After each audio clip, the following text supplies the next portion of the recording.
This is a production of WKNO Memphis. Production funding for this program is made possible in part by the WKNO Production Fund, the WKNO Endowment Fund, and by viewers like you. Thank you.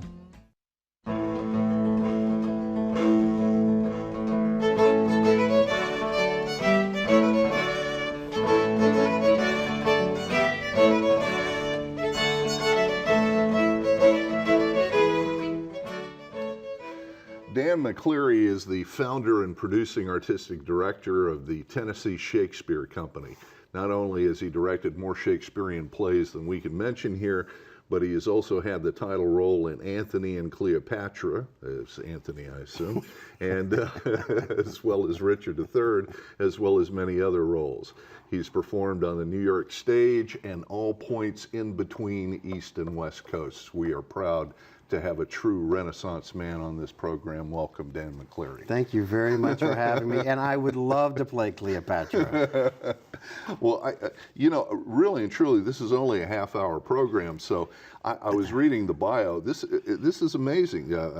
Merrimack Rep, North Shore Music Theater, Actors Theater of Louisville, Stage West, Alabama Shakespeare. I assume at one point you were at Seattle Shakespeare as well. I directed there. Right, you directed there. Yeah. Is that where you met your wife? No, I'll tell you where I met my wife. I met Stephanie at a Shakespeare conference in Nashville 5 years ago, 2007, January of 2007. That's 6 years ago. I met her at a conference 6 years ago, and we saw each other across this big circle of theater producers and decided that, I decided that I would go in amiable pursuit. Well, she is an experienced director as well. She is. She's an experienced producer. She's one of the leading actors of Shakespeare on the West Coast, and she started the education program at Seattle Shakespeare Company and then became their artistic director until I benignly took her away so we could have twin boys, and so she could be our general manager and education manager and director here at Tennessee Shakespeare. I should point out that every good director knows that one of the great things about doing theaters is that you need to introduce some sort of tension device in the program. And of course, not to be outdone, we're going to do exactly the same thing here at various points, and he does not know where. I am going to say a few lines from Shakespeare and surprise him, and he's going to put it in the context for us and hopefully finish the soliloquy. But in any case, before we do any of that, let's... That's called conflict. Drama, that's called conflict, not tension, Pierre. It's conflict. Call it whatever you want. All right.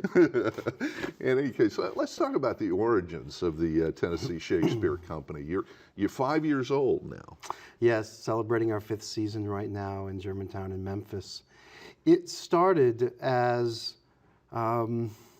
it was a dream. It really was a dream. And then it became very idealistic, and then I started to get practical and put it on paper. I was the associate artistic director at Shakespeare and Company in Western Massachusetts for many years. Mm-hmm. And I was 39 at the time. And I decided that I knew just enough to get something like this started and to be of service. And there was just enough I didn't know that it wouldn't scare me away from it.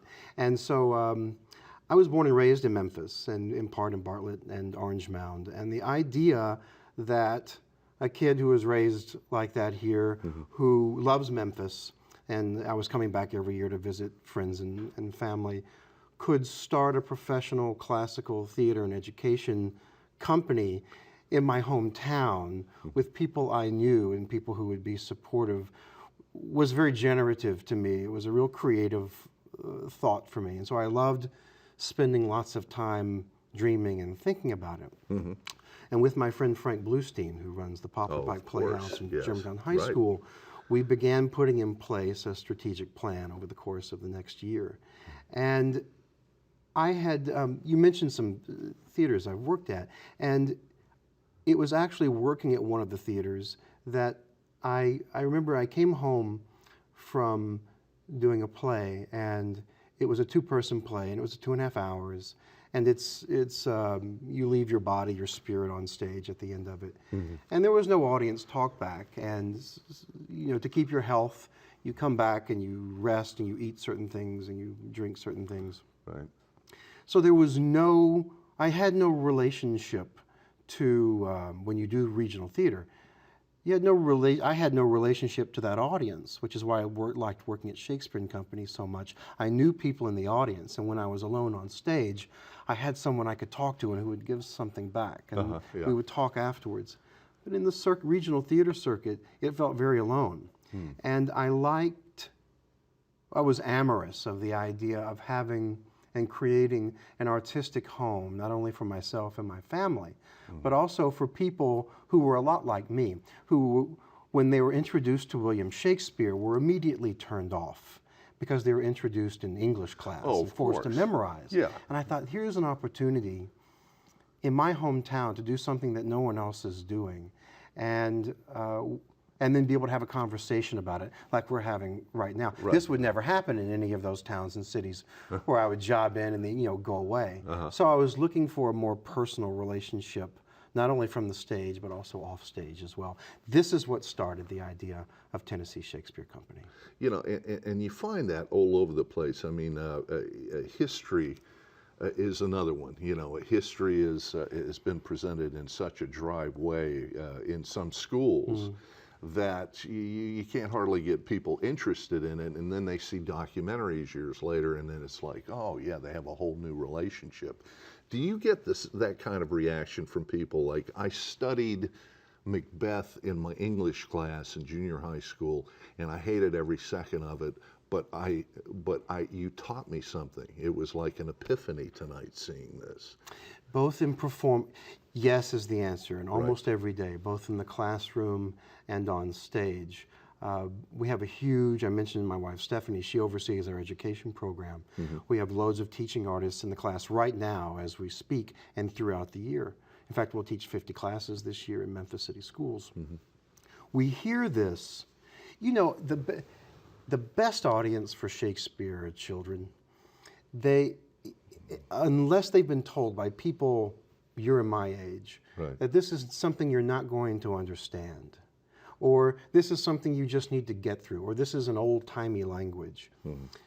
If they don't hear that, if they aren't conditioned by us, adults, teachers, parents, that this is not something they can possibly appreciate at age 13, or even we teach as young as age 5. If they're not taught that, and they just come to Shakespeare on their own terms, they're given the language and they speak the language, is so full of emotion, it's so huge that, and frequently, especially for young girls, I'll say, in high school, it gives them language that they might not otherwise feel safe saying. Or, they might not have the vocabulary quite for it yet, just like an an Elizabethan audience. They wouldn't have had a lot of those words to speak. They went to the theater to learn how to speak. They went to the theater 400 years ago to learn what the English history was. Shakespeare was writing English history into being. And so young people in Memphis are very Elizabethan. And so now what's starting to happen, I'm circling back to your question. Now what's starting to happen is our teachers in the classroom and the parents of the children are letting the children speak first. And then when this happens, then the teachers start coming to see the shows, and the parents start coming to see the shows. This is my favorite statistic of all the statistics. I'm a big numbers guy. Of all of Tennessee Shakespeare Company, more than 53% of our new audiences in the last year and a half have come to us, adult audience, have come to us because their children told them they wanted to come see the full-length Shakespeare play after seeing our 2-hour version in the mornings at their school. Wow. Children. Yeah, and this brings me to my next question, which is, what is it that you think resonates today with people, concerning Shakespeare? What is it that makes Shakespeare relevant today? Well, William Shakespeare was writing himself into his plays. He was writing his family into his plays. He was writing politics, philosophy, religion into plays, and he was unique in this way. Yeah. He wasn't always using an original idea, but in fact, frequently he wasn't. But he would take the known structure of a story or characters, names of a story, and he used his life, he embedded his life into it. In fact, he'd frequently play some of these characters in his plays. And so when we look at the plays not as this, this thing that's supposed to be under glass and not touched. Mm-hmm. If it was like that, I could never deal with it because I don't ever feel quite up to Shakespeare, the famous writer. But I do feel up to Shakespeare the father, and Shakespeare the son who lost his father, and Shakespeare the man who questioned his marriage and lost a son and questioned his art and was at one point, on the outside looking in professionally, then on the inside looking out. He was very human, and so there's a lot of humanity in his play. For instance, one of the reasons Hamlet gets, once it's deemed this thing that's so important and so vital that we can't quite touch it or apprehend it. And in another sense, in actuality, it's so famous in part because there are so many phrases and words and philosophies in Hamlet that we'll talk every day or use every day that we don't know the source of. And so Shakespeare has embedded himself not only in our language, but also in our psyches. When he wrote, we're using Hamlet as an example, when he wrote Hamlet, he was creating the human psyche on stage. No one had ever seen the inside of someone's mind or intellect or philosophy on stage before. Right. Shakespeare asked more questions in the play Hamlet, with a question mark, than any other play had up to that point. And one that comes to mind is, what a piece of work is a man? Mm-hmm. How noble in reason, the paragon of animals, the beauty of the world. What is this quintessence of dust? Which is not quite the last line, but I am such a fan of quintessence. Mm-hmm. And I'm taking it a little bit out of context. This is Hamlet speaking, of course. There were 4 humors in Elizabethan thought, and whether you were a playgoer or not, mm-hmm. you knew them as the liquids of the body, and they're not very attractive: yellow bile, black bile, phlegm, blood. Mm-hmm. But they each had a star, a planet associated with them, a type of person, even a look to the person. Mm-hmm. And quintessence, the 5th essence, Latin quint, the 5th essence. What is this 5th essence of humanity? Shakespeare is questioning through Hamlet.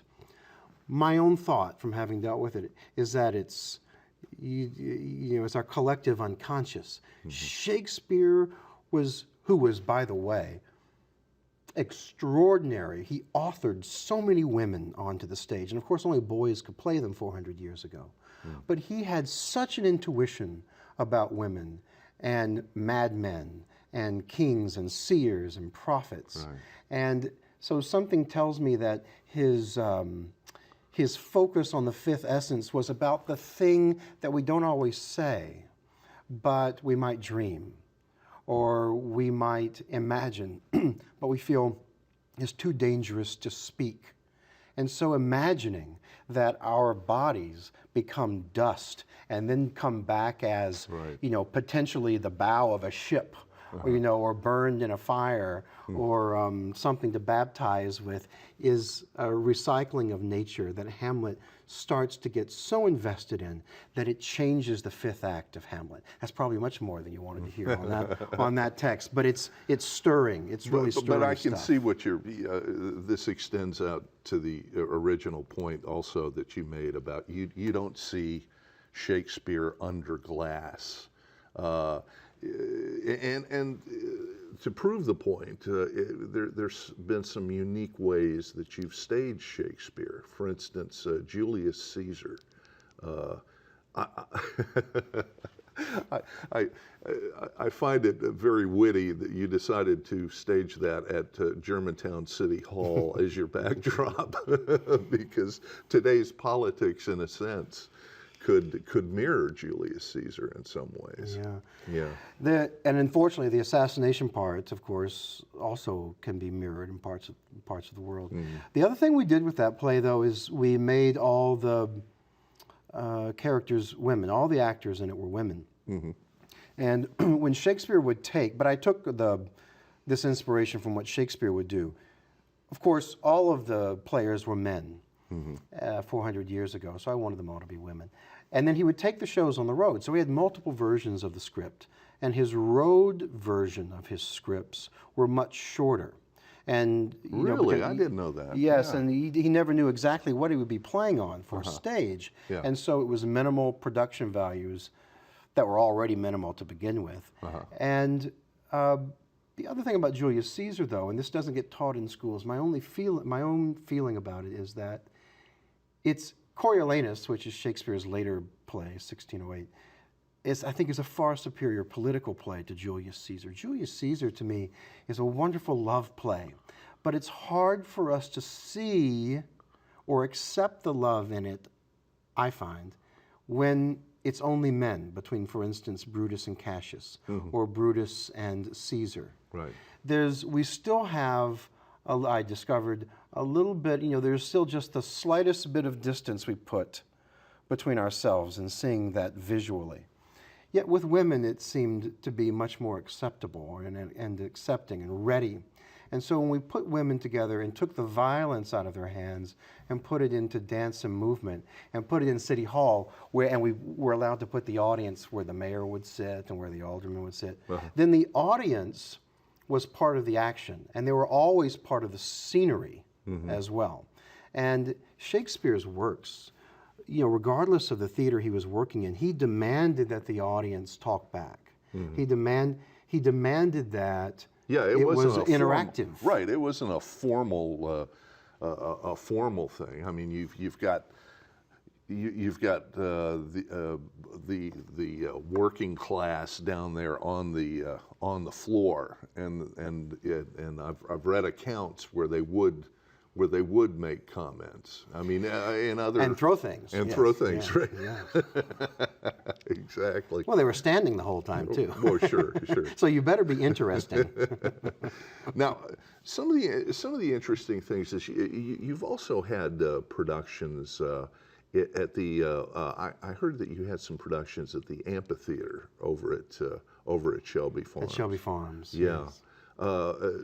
Tell me about that. Is that what kind of a venue is that? Is that a good venue for some of your productions? It's outstanding. It's actually quite remarkable. It's the kind of space, and I'm a big space person. I like environmental theater, so that it not only helps the audience, but it informs the actors as well. And this little jewel of a space is dug out of the earth. It's back, if you're familiar with the park, it's where Frisbee golf starts. Hole 1 of Frisbee golf is back here. But you can't see it from the road, so you have to descend into it. So it's as if a hand came in and scooped out this big mound of earth, and although there were others who did it in the early 80s, and created this lovely sort of embracing circular space in the earth. And there's a dry creek bed that runs behind it and a tree line. And when you're sitting in it, you don't know where you are. You could be anywhere. You can't, and if you step up, you can see the skyline of Memphis, during the winter when there's no foliage. But down in the pit, we called it the Wood No Theater, you feel very embraced, and it holds sound quite well, so we don't have to mic the actors, which I deplore doing. And it allows for live music and also recorded music as well. It's an expensive endeavor because no water or power is currently run there. And so what Tennessee Shakespeare Company did, was we invested some serious foundational dollars into the space to make it safe. And we have a 5-year agreement with the Conservancy there, and we hope to be able to use it once again in our 6th season. But it takes some mighty funding to get us out there and make the space safe. We have to bring dressing rooms out there and green rooms and restrooms and deal with the trees as well. But it's Shakespeare was part indoors, part outdoors with his Rose Playhouse and his Globe Playhouse. At 2 o'clock in the afternoon, he would play.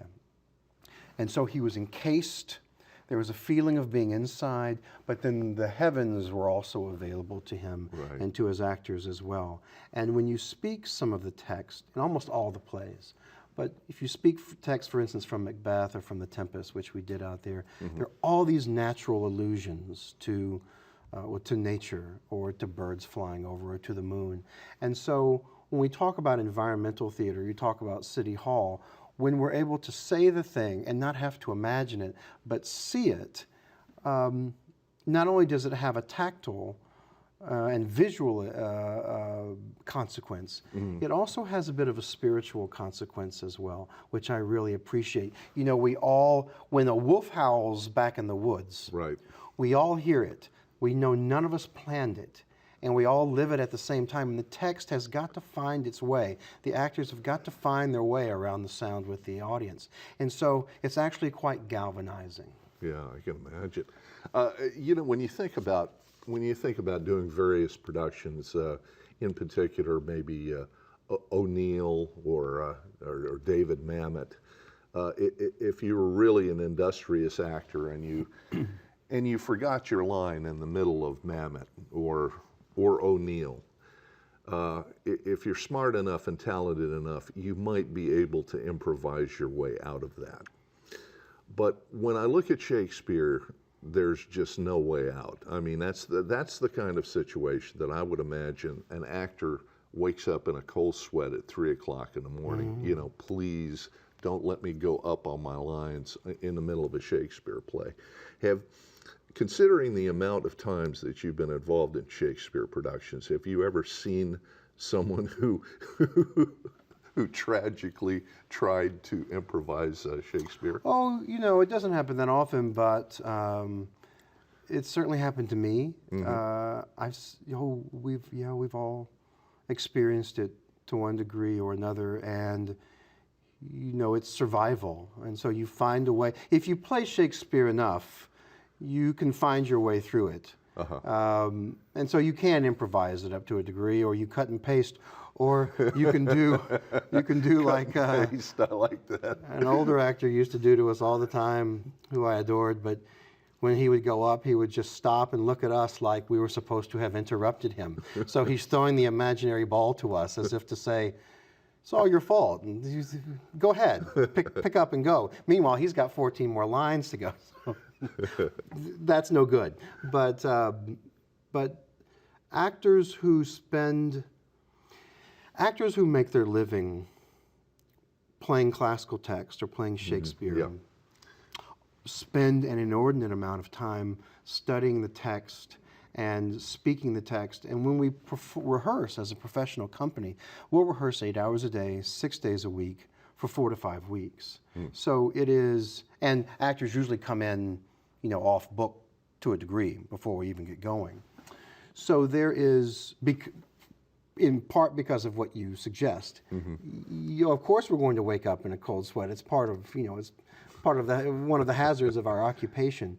But there needs to be the knowledge in each of us as actors, as classical actors, that our care with the text and our time with the text will save us. And I have found that's usually what happens. You know, I'd be remiss if I didn't mention the fact that your talent was nurtured at a place called Germantown High School. And one of your partners in crime, your best friend, Chris Parnell, was also doing plays and kind of finding his way at the same time that you were. What were those days like? They must have been incredibly exciting. I love them. I love Chris. Yeah. Chris had been acting at Germantown High School in Frank Bluestein's program since he was a freshman. Right. And I was doing the athlete side until I got hurt, and it was Mr. Bluestein who suggested that I do this play that Chris had the lead in. And I remember very clearly and embarrassingly saying to him, no, you know, theater is for sissies. I don't do that sort of thing. I'm doing television. And I only say that, I tell that story on myself because I was so wrong. Glad I was. But I was also terribly shy. And I would never go to a party or insert myself into a large group unless I had some duty to perform. And so being given text in a play and working on stage, well, this was a duty to perform. And so I learned an awful lot about myself as a junior. And Chris and I did 4 plays together. One of them was a play called Greater Tuna. We were the first high school to do it. It's still a legend. They still talk about that show. Well, Chris and I had a great time. I hope he doesn't mind my saying this. Had a great time playing the women. And I remember walking into the bathroom in the hallway at midnight or so. He was in there shaving his legs. Yeah, I was doing Nair and he was doing the shaving of the legs. And we had a terrific time. And we've known each other for 30 years. He was a kind young man then and humble, and he still is now. Well, Dan, I wanted to tell you it's such a pleasure to have you on the program. Thank and also want to point out we're going to have the website for the Tennessee Shakespearean Company. And we want you to check out their website whenever you get the chance. And I look forward to seeing you on a future program. I hope you'll come back and I would talk love to us. to. Thank you for having me, great. Pierre. I appreciate it. Well, thank you so much. All right, so we can just talk.